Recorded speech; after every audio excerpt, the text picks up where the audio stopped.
পরে রিমন আসলো। তারপরে যে যার মতো অর্ডার করলাম। খাওয়া দাওয়া শেষ করে যে যার বাসায় চলে আসলাম। রাত প্রায় 10টা বেজে গেছে। বাসায় এসে দেখি আব্বু অফিসের কাজ করতেছে। আমি বললাম, আব্বু তুমি ঘুমাওনি? আব্বু বলল, তোর জন্য অপেক্ষা করতেছিলাম, তাই শুধু শুধু বসে না থেকে একটু কাজ করলাম। আমি বললাম, ডিনার করছো?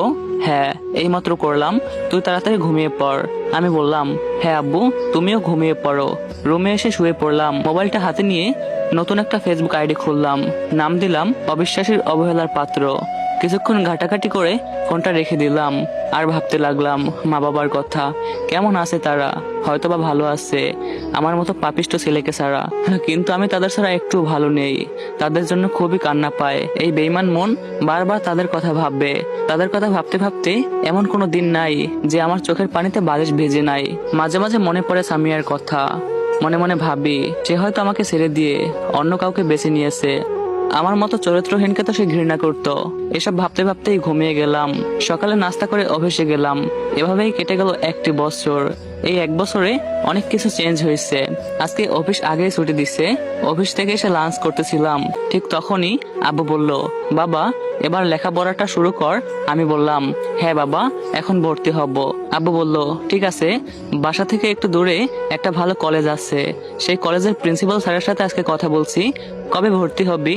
আমি বললাম, কালকে ব্যবস্থা হলে কালকেই। পরদিন আব্বুর সাথে গিয়ে ভর্তি হলাম। সেখানে আব্বু আমাকে তার নিজের ছেলে হিসেবে পরিচয় দিল। আমিও আর কিছু বললাম না। যাই হোক, প্রথম দিন কিছু বন্ধু বানিয়ে বাসায় চলে আসলাম।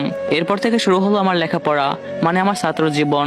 দেখতে দেখতে কলেজে ভর্তি হওয়ার আমার 1 বছর হয়ে গেল। ইয়ার চেঞ্জ পরীক্ষা দিলাম। এবার আমি 3য় বর্ষে। কলেজে আমার বেশ কয়েকটা বন্ধু হয়েছে। আজকে রেজাল্ট দিছে। বেশ ভালোই রেজাল্ট করছি। ভালো ছাত্র হওয়ায় এবারও আল্লাহর রহমতে ফার্স্ট হয়েছি। আব্বুকে বললে আব্বুও খুশি হয়েছে। আব্বু আমার মাঝেই আগের ছেলেকে খুঁজে পায়, কারণ আব্বুর আগের ছেলেও লেখাপড়ায় অনেক বেশি ভালো ছিল। আব্বু আমাকে একটা বাইক উপহার দিচ্ছে। একদিন ক্যাম্পাসে বসে বন্ধুদের সাথে আড্ডা দিচ্ছি। এমন সময় আব্বু ফোন দিয়ে বলল, তাড়াতাড়ি অফিসে আয়। একথা বলেই ফোন কেটে দিল। আমার মনের ভিতর একটা অজানা ভয় ঢুকে গেল। বন্ধুদেরকে বলে আমি দ্রুত বাইক নিয়ে অফিসে চলে গেলাম। অফিসে গিয়ে দেখি অফিসটা ফাঁকা। আমার মনের ভিতর ভয় আরো বেড়ে গেল। আমাকে পিয়ন দেখে বলল, আব্বু নাকি আমাকে হলরুমে যেতে বলছে। আমি আর দেরি না করে হলরুমের দিকে হাঁটা শুরু করলাম। হলরুমে গিয়ে দেখি সব স্টাফরা বসে আছে, আর আমার আব্বু মাইক্রোফোন হাতে স্টেজে বসে আছে। আমাকে রুমে ঢুকতে দেখেই দাঁড়িয়ে বলতে শুরু করলো, লেডিস অ্যান্ড জেন্টলম্যান, আজ আমি যে জন্য আপনাদেরকে হলরুমে ডেকেছি, আপনারা আমার ফ্যামিলি সম্পর্কে জানেন। আজ থেকে 6 বছর আগে আমি আমার ফ্যামিলিকে হারাইছি আমার একটা ছেলেকে। কিন্তু আল্লাহর রহমতে আমি আরো একটা ছেলে ফিরে পেয়েছি, যে ছেলে নিজের জীবন বিসর্জন দিয়ে আমাকে অ্যাক্সিডেন্টের হাত থেকে রক্ষা করেছিল। আমার ছেলে এই অফিসেই কাজ করে। যেদিন আমার ছেলে এই অফিসে জয়েন করছিল, সেদিন আমি তাকে বলছিলাম, বাবা আমার এত সম্পত্তি, তারপরেও তুমি কেন জব করবে? সেদিন সে আমাকে বলছিল, আব্বু আমি নিজের পায়ে দাঁড়াতে চাই। আমি তাকে সবার সাথে পরিচয় করে দিতে চাইছিলাম যে সে আমার ছেলে, কিন্তু সে বলছিল, আব্বু আমি যেমন আছি ভালো আছি, তার মধ্যে কোনো অহংকার নাই। আমি যদি তাকে বলি, বাবা আমাদের গাড়ি আছে, তুমি গাড়ি নিয়ে অফিসে যাও, সে আমাকে বলে কি জানেন, আমি এমনই ভালো আছি। আপনারা কি চিনেন যে কে আমার ছেলে? সবাই বলল, না স্যার। সবাই উৎসুক জনতার মতো আব্বুর দিকে তাকিয়ে আছে। আব্বু আবারও বলতে লাগলো, আজকে আপনাদেরকে আমি এজন্যই ডেকেছিলাম যে আমার ছেলের সাথে পরিচয় করিয়ে দেওয়ার জন্য। আমার ছেলে আর কেউ না, আমার ছেলে হলো আপনাদের সবার পরিচিত শাহিদ হাসান শাহী। আমার নাম শুনে সবাই অবাক হয়ে গেল। আমি এতক্ষণে কলিগ মানে অফিসের বন্ধুদের সাথে বসেছিলাম। বন্ধুরাও অবাক হয়ে আমার দিকে তাকিয়ে আছে।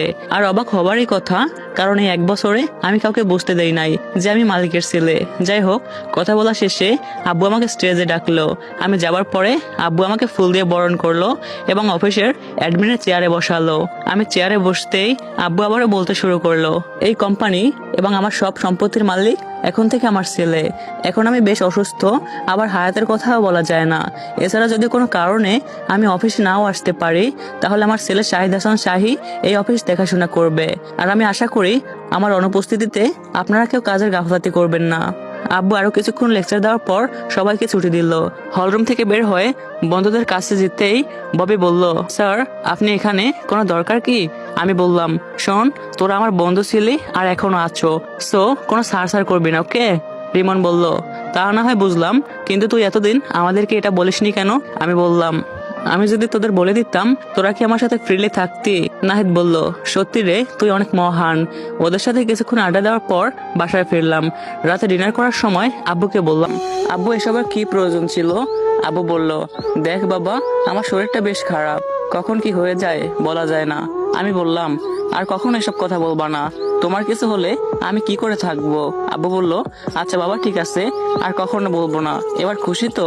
আমি বললাম, আব্বু, আর তুমি এখন থেকে রেস্ট আর অফিসে একটা এমডি পোস্টের সার্কুলার ছাড়ো। আব্বু বলল, ঠিক আছে। আব্বুর সাথে কথা বলে রুমে আসলাম, ঘুমিয়ে গেলাম। সকালে উঠে নাস্তা করে আব্বুর থেকে বিদায় নিয়ে কলেজে আসলাম। কলেজ শেষ করে বাসায় আসলাম। এসে দেখি আব্বু এখনো আসেনি। আব্বুকে ফোন দিলাম আমি, আসসালামু আলাইকুম আব্বু, কোথায় আসছো? আব্বু বলল, ওয়ালাইকুম আসসালাম বাবা, এই তো আমি অফিসে। কেন, বাসায় কখন আসবে? বিকেলে আসবো। আচ্ছা। এভাবে চলে গেল 4 মাস। আব্বুর শরীরটা বেশ খারাপ, হার্টের রোগী। কলেজে ক্লাস করতেছিলাম, এমন সময় আব্বুর পিএ আমার কাছে ফোন দিয়ে হাসপাতালে যেতে বলল। আমার বুকের ভিতর দুকবুক শুরু হয়ে গেল। আমি বাইক নিয়ে দ্রুত হাসপাতালে গেলাম। হাসপাতালে পৌঁছে দেখি আব্বুর পিএ হাসপাতালের বাইরে দাঁড়িয়ে আছে। আমাকে দেখে আমার কাছে আসলো। আমি তাকে জিজ্ঞেস করলাম, আব্বুর কি হয়েছে? সে বলল, স্যার অফিসে বসে কাজ করতে করতে স্ট্রাক করে, দ্রুত হাসপাতালে নিয়ে আসলে আপনাকে তাড়াতাড়ি হাসপাতালে আসতে বলে। আমি আব্বুর পিএর সঙ্গে যে রুমে আব্বুকে শিফট করা হয়েছে সেখানে গেলাম। আব্বুর রুমে গিয়ে দেখি আব্বুর পাশে উকিল বসে আছে, তার মুখে অক্সিজেনের মাস্ক লাগানো আছে। আব্বু আমাকে দেখতে পেয়েই হাত দিয়ে ইশারা করে আমাকে কাছে ডাকলো। আমি আব্বুর পাশে বসে মাথায় হাত বুলিয়ে দিচ্ছি আর কান্না করতেছি। আব্বু তার মুখের মাস্কটি খুলে দিতে বলল। খুলে দেওয়ার পরে আব্বু আমাকে কপালে চুমু খেয়ে বলল, এই পাগল ছেলে, কান্না করিস কেন? একদমই কান্না করবি না। আর উকিল সাহেব, আপনি আমার সকল সম্পত্তি আমার ছেলের নামে ট্রান্সফার করে দেন। উকিল বলল, আচ্ছা স্যার। তারপর আমার আব্বুর সব সম্পত্তি আমার নামে উকিল ট্রান্সফার করে দিল। হঠাৎ আব্বুর শ্বাস নিতে কষ্ট হচ্ছে। আমি ডাক্তারকে ডাকতেই ডাক্তার এসে আব্বুকে আইসিইউতে নিয়ে গেল। আমি অঝরে কান্না করতেছিলাম। এতক্ষণে হসপিটালে সব স্টাফরা চলে আসছিল আর আমার বন্ধুরা আমাকে সান্ত্বনা দিচ্ছিল, কিন্তু কোনোভাবেই আমি কান্না থামাতে পারতেছিলাম না। একটু পরে ডাক্তার বের হয়ে আসলো। ডাক্তারের মুখের দিকে তাকিয়ে আমি বিষণ্ণতার ছাপ দেখতে পেলাম। আমি দৌড়ে গিয়ে ডাক্তারকে জিজ্ঞেস করলাম, ডাক্তার সাহেব, আমার আব্বু কেমন আছে? এটা বলে কান্না করতেছিলাম। ডাক্তার চুপ করে মাটির দিকে তাকিয়েছিল। আমি বললাম, কি হলো ডাক্তার, বলুন আমার আব্বু কেমন আছে? আমার আব্বুর কিছু হয়নি তো? এটা বলতেছিলাম আর কান্না করতেছিলাম। তখন ডাক্তার বলল, সরি, আমরা স্যারকে বাঁচাতে পারলাম না। এই কথা শুনে আমার পায়ের নিচের মাটি সরে গেল। আমি অজরে কান্না করতেছিলাম। আমি বললাম, আব্বু। তারপর আমার কিছু মনে নেই। আমি জ্ঞান ফিরে দেখি আমি হাসপাতালের বেডে শুয়ে আছি আর আমার অফিসের আর কলেজের সকল বন্ধুরা আমার পাশে বসে আছে। আমার চোখ খোলা দেখে নাহিদ বলল, দোস্ত, এটা ভাগ্যে ছিল। আমি বললাম, আমি আব্বুর কাছে যাব, আমাকে আব্বুর কাছে নিয়ে চল। রিমন বলল, শান্ত হ। আমি বললাম, না, আমি আব্বুকে দেখব। শেষে ওরা আমার জোরাজোরিতে আব্বুর কাছে নিয়ে গেল। ডাক্তার আমাকে বলল, প্লিজ আপনি উত্তেজিত হবেন না, আপনার মাথায় সমস্যা হবে। বন্ধুরা বলল, ঠিক আছে স্যার, আমরা দেখতেছি। আব্বুর কাছে গিয়ে দেখি আব্বুকে একটা সাদা কাপড় দিয়ে ঢেকে রাখা হয়েছে। আমি দৌড়ে গিয়ে মুখের কাপড় খুলে দিয়ে কান্না করতে করতে বলতেছিলাম, আব্বু, তুমি আমাকে একা করে কেন ছেড়ে চলে গেলে? কি আমাকে আদর করবে? কি আমাকে তুলে খাওয়াবে? কি আমাকে আদর করে বাবা বলে ডাকবে? কি আমাকে শাসন করবে? কেন আমাকে একা রেখে চলে গেলে? আমি এটা বলে কান্না করতেছিলাম।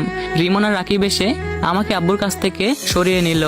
রিমন বলল, দেখ ভাই, এটা ভাগ্যে ছিল, এটা মেনে নিতে হবে। আর সময় নষ্ট না করে স্যারের দাফনের কাজ শেষ করি।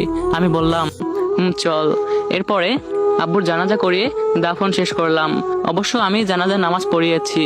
আব্বুর দাফন কাজ শেষ করতে সন্ধ্যা হয়ে গেল। বাসায় আসলাম। আমার সাথে থাকার জন্য রিমন, নাহিদ আর রাকিব আসলো আমার বাসায়। বাসায় এসে নিজেকে আর ধরে রাখতে পারতেছিলাম না। যেখানেই যাই সেখানেই আব্বুকে খুঁজে পাই। যাই হোক, রুমে গিয়ে শুয়ে পড়লাম। বন্ধুরা খাবার জন্য জোর করলো, কিন্তু আমি খেলাম না। রাতটা কোনো মতে পার করলাম। ফজরের আজান শুনে মসজিদে গেলাম। নামাজ পড়ে এসে আব্বুর কবরের কাছে গিয়ে কবর জিয়ারত করে আসলাম। প্রিয়জন হারানোর দুঃখ নিয়ে কেটে গেল 15 দিন। এখন আমি কিছুটা স্বাভাবিক আর অফিসের জন্য একটা এমডি রেখেছি। এভাবে চলে গেল 2 মাস। কয়েকদিন আগে থেকে ক্লাস করতে শুরু করে দিচ্ছি। আজকে সকালে অফিসে গেলাম। অফিসে গিয়ে সবার সাথে দেখা করে এমডির কেবিনে গেলাম হিসাব বুঝে নেওয়ার জন্য। মাঝে মাঝেই আমি আসি হিসাব বুঝে নেওয়ার জন্য। অফিস থেকে কলেজে গেলাম, ক্লাস করে বাসায় ফিরলাম, গোসল করে মসজিদে নামাজ পড়তে গেলাম। নামাজ পড়ে আব্বুর কবরের কাছে গিয়ে কবর জিয়ারত করলাম। লাঞ্চ করে ঘুমিয়ে গেলাম। বাসায় কাজের জন্য একটা বুয়া মানে একটা খালা আছে। কয়েকদিন আগে এক সন্ধ্যায় রেল স্টেশনে গেছিলাম। সেখানে দেখি একজন বৃদ্ধা মহিলা মাথা হেলে কান্না করতেছে। আমি তাকে জিজ্ঞেস করলাম, কি হয়েছে আপনার? মহিলাটি বলল, বাবা, এই শহরে আমি আমার ছেলের বাসায় থাকতাম, কিন্তু বউয়ের কথা শুনে আজকে সে আমাকে বাসা থেকে বের করে দিছে। এটা বলতেছিল আর কান্না করতেছিল। মানুষ কতই নিষ্ঠুর, তাই না? বউয়ের কথা শুনে নিজের গর্ভধারণী মাকে বাসা থেকে বিতাড়িত করলো। হায় রে মানুষ, ধিক্কার জানাই সেই সব সন্তানকে। হ্যাঁ, মা বৃদ্ধ হয়েছে, উল্টাপাল্টা কথা বলতে বা হিসাব করতেই পারে, তাই বলে নিজের মাকে বাসা থেকে বের করে দেওয়া? আমি বললাম, কোথায় থাকবেন এখন? মহিলা বলল, রাস্তার পাশে থেকে রাত কাটাবো। আমি বললাম, আপনাকে রাস্তায় থাকতে হবে না, আমার বাসায় চলুন। মহিলা বলল, না বাবা, তোমার বাসায় গেলে তোমার মা বাবার সমস্যা হবে। আমি বললাম, আমার বাবা মা কেউ নেই, চলুন। তারপর থেকে এই মহিলা আমার বাসায় থাকে, আমি কাজ করতে না দিলেও করে। যাই হোক, এবার বাস্তবে ফিরি। বিকেলে ঘুম থেকে উঠে নামাজ পড়ে হাসপাতালে গেলাম, কারণ আমার মাঝে মাঝে মাথার সমস্যার জন্য চেক আপ করাতে হয়। চেক আপ করে ডাক্তারের কেবিন থেকে বের হয়ে আসি। হাসপাতাল থেকে বাইরে এসে দেখি একটা মেয়ে, আনুমানিক বয়স 17 থেকে 18 হবে, চেয়ারে বসে কান্না করতেছে। আমি মেয়েটিকে বললাম, কি হয়েছে আপু? মেয়েটি বলল, আমার আম্মুর ব্রেন টিউমার হয়েছে, হঠাৎ করে আজকে বেশি অসুস্থ হয়ে পড়ে। হাসপাতালে নিয়ে আসি, কিন্তু ডাক্তার আমার আম্মুকে দেখে বলল, আম্মুর অপারেশন করা লাগবে, আর এজন্য 2 লক্ষ টাকার প্রয়োজন। টাকা ছাড়া আম্মুকে অপারেশন করাবে না। আর ডাক্তার বলল, অপারেশন ছাড়া আম্মুকে বাঁচানোও যাবে না। এটা বলতেছিল আর কান্না করতেছিল। আমি বললাম, আপু তুমি কোনো চিন্তা করো না, তোমার আম্মুর অপারেশন হবে, তোমার আম্মুর কাছে আমাকে নিয়ে চলো। আমার কথা শুনে মেয়েটির চোখে মুখে খুশির আভা দেখতে পেলাম। মেয়েটি বলল, সত্যি আপনি আমার আম্মুর অপারেশন করাতে টাকা দিবেন? আমি বললাম, আপু, তোমার আম্মুর কাছে আমাকে নিয়ে চলো। মেয়েটি বলল, চলুন। মেয়েটির সাথে ওর মায়ের কাছে গেলাম। গিয়ে দেখি একটা বেডে শুয়ে রাখা হয়েছে, চোখ বন্ধ করে আছে, মনে হয় ঘুমিয়ে গেছে। তারপর আমি চলে আসলাম ডাক্তারদের কেবিনে। কিছু ডাক্তার বসে নাস্তা করতেছে আর টিভি দেখতেছে। এটা দেখে প্রচুর পরিমাণ রাগ উঠলো। ওই রোগীটার আশেপাশে কোনো ডাক্তার বা নার্স নেই। একটা মানুষ মৃত্যু সজ্জায় মৃত্যুর প্রহর গুনতেছে, আর ডাক্তাররা তাদের রুমে বসে নাস্তা করতেছে। আজ যদি এই মানুষটা ধনী বা কোনো প্রভাবশালী হতো, তাহলে হয়তো ওই রুমটাতে ডাক্তারের সিরিয়াল পড়ে যেত। শুধু বাধাটা কোথায় জানেন? তো গাইজ, আমি জানি গল্পটা শুনে তোমরা ইমোশনাল হয়ে গেছো।